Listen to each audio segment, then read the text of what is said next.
Students, तो आज हम क्लास 12 की एनसीईआरटी मैथ में एक्सरसाइज 3.1 स्टार्ट करने जा रहे हैं। तो एक्सरसाइज 3.1 बहुत ही इजी है। तो इसमें फर्स्ट क्वेश्चन क्या है, अवयव a is equals to 2 5 19 minus 7 35 minus 2 5/2 12 √3 1 minus 5 17 के लिए ज्ञात कीजिए अवयव की कोटि, अवयवों की संख्या, अवयव A13, A21, A33, A24 और A23। तो इसका सलूशन क्या होगा। अब आपको हमने इसके पहले वाली वीडियो में कोटि बताई थी, अवयव की कोटि क्या होती है। तो कोटि क्या होती है, पंक्तियों की संख्या इंटू स्तंभों की संख्या। मतलब पंक्तियों की संख्या को जब स्तंभों की संख्या से गुणा कर देते हैं तो वो अवयव की कोटि हो जाती है। तो यहाँ पे अवयव की कोटि क्या होगी, अवयव की कोटि इज इक्वल्स टू, अब अवयव ए में पंक्तियाँ कितनी हैं, अब अवयव ए में पंक्तियाँ कितनी हैं, 1 2 3, R1 R2 R3, 3 पंक्तियाँ हैं। और स्तंभ कितने हैं, C1 C2 C3 C4। पंक्तियाँ क्या होती हैं, जो क्षैतिज रेखाएँ होती हैं। जैसे ये एक पंक्ति हो गई, ये दूसरी, ये तीसरी पंक्ति। ऐसे ही स्तंभ क्या होते हैं, जो ऊर्ध्वाधर रेखाएँ होती हैं, मतलब खड़ी लाइनें जो होती हैं। जैसे ये C1, ये C2, ये C3, ये C4। तो अवयव की कोटि क्या होगी, पंक्तियाँ कितनी हैं, 3, R1 R2 R3, 3 पंक्तियाँ हैं तो 3 गुणे स्तंभ कितने हैं, C1 C2 C3 C4, मतलब 4 स्तंभ हैं। तो 3 गुणे 4 ये अवयव की कोटि हो जाएगी। ये हमारा फर्स्ट पॉइंट था। सेकेंड पॉइंट में हमें क्या ज्ञात करना है, अवयवों की संख्या। तो अवयवों की संख्या क्या होती है,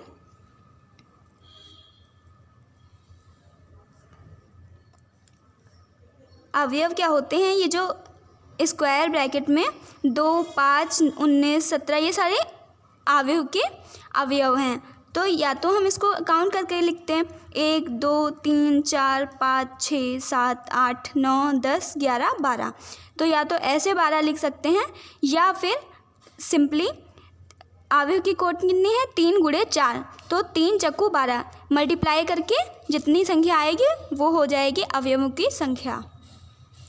नेक्स्ट है पॉइंट, अवयव A13 A21 A33 A24 और A23 को फाइंड करना है, ज्ञात करना है। तो अवयव A13 क्या होगा, अवयव की जनरल फॉर्म क्या होती है, जैसे अगर दे रखा है, ऊपर अवयव दे रखा है A2 5 19 माइनस 7 35 माइनस 2 5/2 12 √3 1 माइनस 5 17। तो इसमें 3 पंक्तियाँ और 4 स्तंभ हैं, तो यहाँ पे लिखेंगे 3 गुणे 4। अब इसकी सामान्यता अवयव की जो फॉर्म होती है उसको कैसे लिखते हैं, A is equals to A11 A12 A13 A14। अब यहाँ पे 3 गुणे 4 है, मतलब 4 ही स्तंभ होंगे, तो A14 तक ही रखेंगे। तो यहाँ पे A21 A22 A23 A24 A31 A32 A33 A34। तो यहाँ पर आ गया 3 × 4, 3 गुणे 4। तो यहाँ पर A13 क्या होगा, A13 के प्लेस पे क्या है, 19। तो A13 की वैल्यू क्या हो जाएगी, 19। और ऐसे ही A21 है, तो A21 इज इक्वल्स टू, अब यहाँ पे A21 है, दूसरी पंक्ति पहला स्तंभ, तो A21 की वैल्यू क्या हो जाएगी, 35, लिख देंगे 35। और फिर क्या है, A33, तो A33 की वैल्यू क्या हो जाएगी, A33 -5 है, तो इज इक्वल्स टू -5। फिर है A24, तो A24 कहाँ पे है, यहाँ पे, और इसमें A24 है 12, तो A24 हो जाएगा 12। ऐसे ही A23 की वैल्यू क्या होगी, A23 की वैल्यू होगी 5/2, तो A23 बराबर 5/2। तो यही आपके आंसर हो जाएंगे। आई होप आपको समझ आ गया होगा, और फिर भी अगर कोई डाउट रह जाता है तो आप कमेंट सेक्शन में पूछ सकते हैं। सेकंड क्वेश्चन है हमारा, यदि किसी अवयव में 24 अवयव हैं तो इसकी संभव कोटियाँ क्या हैं। यदि इसमें 13 अवयव हैं तो इसकी कोटियाँ क्या होंगी। बहुत ही इजी सवाल है। तो इसमें क्या होगा सॉल्यूशन, यदि किसी अवयव में 24 अवयव हैं तो उसकी कोटियाँ क्या होगी। कोटियाँ क्या होती हैं, पंक्तियों की संख्या और स्तंभों की संख्या क्या मल्टीप्लाई। तो या तो एक पंक्ति होगी और 24 स्तंभ होंगे, या तो 2 पंक्ति होंगी और 12 स्तंभ होंगे, मतलब उनका मल्टीप्लाई हमेशा 24 ही रहेगा। तो कोटियाँ क्या कैसे लिखेंगे हम, जितने भी टेबल्स में 24 आता है उन सारे टेबल्स को हम लिख देंगे, बस सिंपल सा आंसर। तो क्या होगा 24 का 1 × 24, मतलब 1 और 24 की गुणा करेंगे तो 24 आएगा। ऐसे ही 24 × 1 और 2 × 12, फिर 12 × 2, 8 × 3, 8 की 16 24, 3 × 8, 3 × 8 24, 6 चौक 24, 6 × 4 और 4 छंग 24। मतलब जितने भी मल्टीप्लाई में जितनी भी संख्याओं को मल्टीप्लाई करने पर 24 आता है उन सारी संख्याओं को लिख देना है, बस वही आपका आंसर हो जाएगा। ऐसे ही 13, अगर इसमें 13 अवयव हो तो इसकी कोटियाँ क्या होंगी। 13 के लिए 1 × 13 और 13 × 1, क्योंकि 13 और किसी के टेबल में आता ही नहीं है, तो ये आपका आंसर हो जाएगा। नेक्स्ट सेम क्वेश्चन है, यदि किसी अवयव में 18 अवयव हैं तो इसकी संभव कोटियाँ क्या हैं। यदि इसमें 5 अवयव हैं तो इसकी कोटियाँ क्या होंगी। तो सॉल्यूशन सेम ऊपर जैसा होगा। 18 के लिए 1 × 18, 18 × 1, 2 × 9, 2 9 18 होता है, 9 × 2, 3 6 18 और 6 3 18। फिर अवयव अगर 5 अवयव हैं तो 5 के लिए 1 × 5 और 5 × 1। क्वेश्चन नंबर 4, एक 2 × 2 अवयव A स्क्वायर ब्रैकेट में स्मॉल aij की रचना कीजिए जिसके अवयव निम्नलिखित प्रकार से प्रदत्त हैं। फर्स्ट है aij I + j का whole of square by 2। Second है aij I/j। थर्ड है aij I + 2j का होल स्क्वायर बाई 2। तो इस तरह के क्वेश्चंस में एक कॉन्सेप्ट होता है कि अगर जो अवयव, अगर यहाँ पे 2 × 2 अवयव दे रखा है तो सिंपल सी अवयव की जनरल फॉर्म लिख लीजिए और उसके बाद क्वेश्चन सॉल्व हो जाएगा इजी से। तो यहाँ पे इसकी 2 × 2 की अवयव का मतलब है इसमें 2 पंक्तियाँ और 2 स्तंभ होंगी। तो A = R1 R2, 2 पंक्तियाँ और 2 स्तंभ। 2 × 2 है मतलब 2 स्तंभ, तो C1 और C2। तो यहाँ पे क्या लिखेंगे, A11 A12 A21 A22। अगर यहाँ पे दे रखा होता 3 × 4 तो हम लिखते A = 3 × 4 का मतलब है 3 × 4 का मतलब है जो 3 है वो पंक्ति हैं और जो 4 हैं वो स्तंभ हैं। पंक्ति मतलब रो और स्तंभ मतलब कॉलम। तो 3 × 4 मतलब 3 पंक्तियाँ होनी चाहिए। तो R1 R2 R3 और 4 स्तंभ मतलब C1 C2 C3 और C4। तो लिखेंगे A11 A12 A13 A14 A21 A22 A23 A24 A31 A32 A33 A34। मतलब अगर दे रखा है 3 × 4 मतलब लास्ट एलिमेंट जो यहाँ पे होगा वो उसकी फॉर्म क्या होगी A34। अगर यहाँ पे दो गुणे दो दे रखा है तो लास्ट एलिमेंट की जो लास्ट एलिमेंट होगा उस पर लिखा होगा A22, मतलब दो दो होगा। तो ये आपका रफ वर्क हो गया। और फिर यहाँ पे लिखेंगे सॉल्यूशन में फर्स्ट क्वेश्चन के लिए, फर्स्ट क्वेश्चन का सॉल्यूशन लिखेंगे। सामान्यतः एक दो गुणे दो अवयव की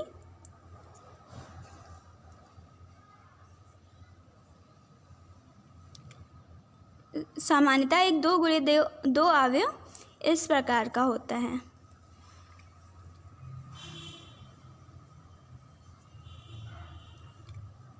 कैसा होता है? A is equals to square bracket में A11, A12, A21, A22, 2 into 2। तो अब हम क्या लिखेंगे? ये दे रखा है हमको फर्स्ट क्वेश्चन में Aij is equals to I plus J का होल ऑफ स्क्वायर अपॉन में 2। तो अब हम निकालेंगे पहले A11। तो A11 निकालने के लिए A11 का मतलब है जो I होगी उसकी वैल्यू 1 होगी और J जो होगा उसकी वैल्यू भी 1 होगा। तो यहाँ पे I की जगह पर 1, J की जगह पे 1 और फिर स्क्वायर लगा है, स्क्वायर लगाएंगे, अपॉन में 2 लिखा है 2 लिखेंगे। इज इक्वल्स टू 1 + 1 2 का whole square by 2 is equals to 2 का स्क्वायर क्या होता है 4/2 इज इक्वल्स टू 2। तो A11 निकल गया आपके यहाँ। अब निकालना है A12। तो A12 is equals to A12 का मतलब है I जो होगा वो 1 होगा, तो 1 प्लस J की वैल्यू क्या होगी 2 का whole of square by 2 is equals to 3 का whole square by 2 is equals to 9/2। अब क्या बचा? A21 निकालना है। तो लिखेंगे A21 इज इक्वल्स टू, यहाँ पे I क्या है 2, तो 2 प्लस J क्या है 1, 2 + 1 का होल स्क्वायर बाई 2, 3 का whole square by 2 is equals to 9/2। फिर लिखेंगे अब क्या बचा है A22 मतलब A22। तो A22 के लिए यहाँ पे I की वैल्यू भी 2 है और J की वैल्यू भी 2 है, तो 2 + 2 का whole square by 2 is equals to 2 + 2 4 का स्क्वायर बाई 2, 4 का स्क्वायर क्या होता है 16/2 इज इक्वल्स टू 8। तो अब हम ये जितने भी वैल्यूज़ आई हैं उसको हम अवयव A में पुट कर देंगे। तो यहाँ लिखेंगे अतः अवयव A इज इक्वल्स टू अब A11 की प्लेस पे क्या लिखेंगे? A11 की वैल्यू कितनी है 2, तो यहाँ पे लिखेंगे 2। A12 की वैल्यू क्या है 9/2, तो यहाँ पे लिखेंगे 9/2। A21 की वैल्यू क्या है 9/2, यहाँ पे है 21 तो 9/2। A22 की वैल्यू क्या है 8, यहाँ पे है तो 8। तो यही आपका आंसर हो जाएगा। सेकेंड पार्ट है Aij is equals to I/J। तो इसको सॉल्व करते हैं सेम पहले पार्ट की जैसे ही है। तो इसको सॉल्व करने के लिए सबसे पहले क्या करेंगे सॉल्यूशन, और क्या लिखते हैं सामान्यतः एक दो गुणे दो अवयव इस प्रकार का होता है।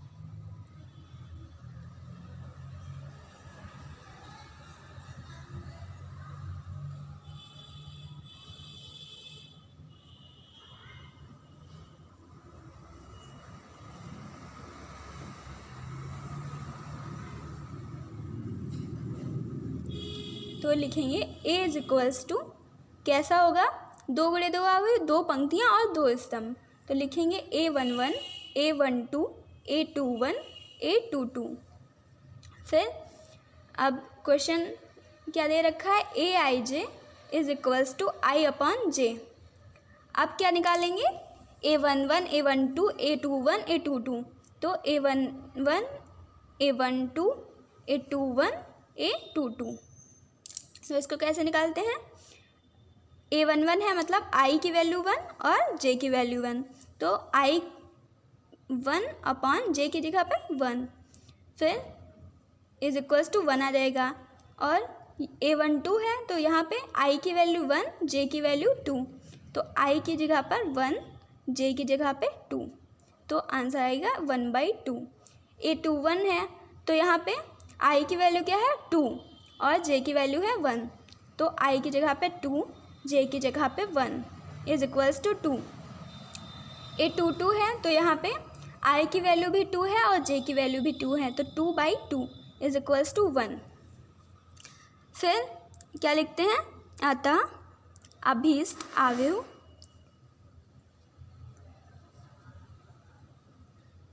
A इज इक्वल्स टू,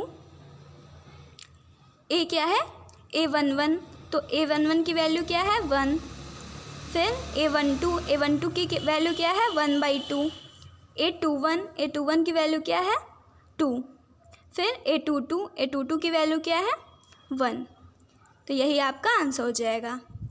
फिर थर्ड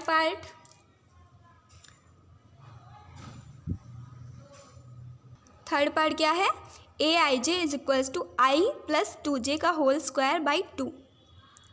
क्या था, AIJ is equals to I plus 2J का होल स्क्वायर बाई 2। तो इसको भी सेम फर्स्ट और सेकेंड पार्ट की जैसे ही सॉल्व करेंगे। क्या करेंगे, सॉल्यूशन में लिखेंगे सामान्यतः मतलब जनरल फॉर्म ऑफ मैट्रिक्स। सामान्यतः एक 2x2 अवयव। अब हम यहाँ पे बार बार 2x2 क्यों लिख रहे हैं, क्योंकि यहाँ पे 2x2 अवयव क्वेश्चन में दे रखा था। तो यहाँ लिखेंगे सामान्यतः एक 2x2 अवयव इस प्रकार का होता है।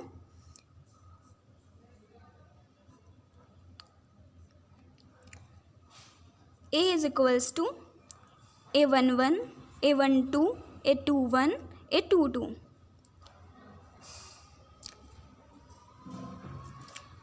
तो यहाँ पे फिर क्वेश्चन क्या दे रखा है, AIJ is equals to I plus 2J का होल स्क्वायर बाई 2। तो यहाँ पे फिर क्या निकालते हैं, A11, A12, A21 and A22 की वैल्यू। तो A11 क्या होगा, यहाँ पे I की वैल्यू 1 है और J की वैल्यू 1 है, तो I के जगह पर क्या लिखेंगे 1 प्लस 2 इंटू J की वैल्यू 1 का होल ऑफ स्क्वायर बाई 2। तो यहाँ पे क्या आ जाएगा 1 प्लस 2 1 जा 2 का whole of square by 2 is equals to 3 का square by 2 is equals to 3 3 जा 9/2। ऐसे ही निकालेंगे। अब A11 हो गया, A11 निकल गया, अब A12 निकालेंगे। A12 इज इक्वल्स टू, यहाँ पे I की वैल्यू क्या है 1 और J की वैल्यू क्या है 2, तो 1 प्लस 2 इंटू J की वैल्यू क्या है 2 का whole of square by 2 is equals to 1 plus 2 2 जा 4 का whole of square by 2 is equals to 5 का square by 2 is equals to 25/2। ऐसे ही अब A21 की वैल्यू निकालेंगे। A21 is equals to, A21 के लिए I की वैल्यू क्या होगी 2 और J की वैल्यू होगी 1, तो I की जगह पे लिखेंगे 2 प्लस 2 इंटू J की वैल्यू क्या है 1, तो 1 का square by 2 is equals to 2 plus 2 into 1 2 का whole square by 2 is equals to 2 plus 2 4 का square by 2 is equals to 8 16/2 8। फिर A22 की वैल्यू निकालेंगे। तो A22 की वैल्यू I की वैल्यू 2 प्लस 2 इंटू J की वैल्यू भी 2 का whole of square by 2 is equals to 2 plus 2 2 जा 4 का square by 2 is equals to 6 का square by 2 is equals to 36/2 is equals to 18। अभीष्ट अवयव A इज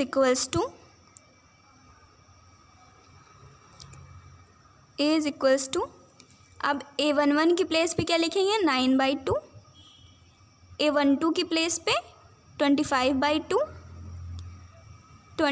A21 की प्लेस पे 8 एंड A22 की प्लेस पे 18। ये आपका आंसर हो जाएगा।